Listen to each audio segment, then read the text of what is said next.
This is a little video about removing deep-rooted plants and other noxious things from the top of the wall stubs that have already been treated. Plant management at the site of Gordian is to get rid of plants that harm the ruins or are unaesthetic, and to encourage the plants that don't harm the ruins. In the case of tall plants, there is a visibility issue, that if there were a lot of them, you wouldn't be able to see anything. And also, the taller plants tend to have deeper roots. So you can see the full-grown Carduus nutans. It's a thistle, it's spiny, and it's already started to go to seed. It produces huge numbers of flowers and therefore huge numbers of seeds. It's very tall, and so therefore would obstruct the view of the ruins if there were a lot of it. That's why one of the reasons that we want to get rid of it.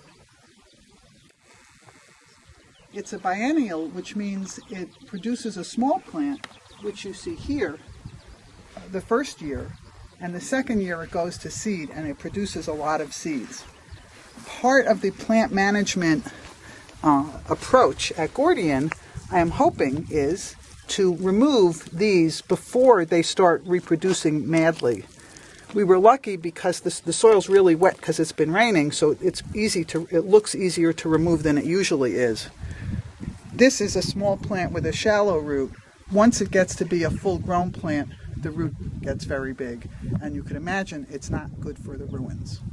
Already been treated. So if you see something like this that's tall and dead, it could just be cut with the clippers. Most dead things are perfectly fine. The things that we have to worry about are things that are still green. This, for example, anything green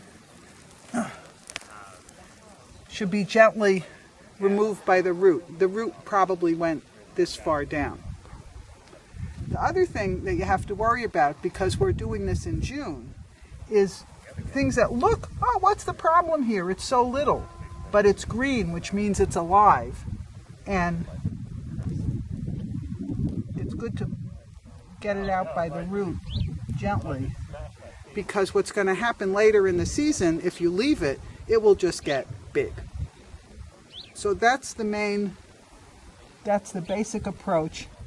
The goal is to have attractive Poa bulbosa, which is bulbous bluegrass, growing, keeping other weeds out, or particularly the deep-rooted ones.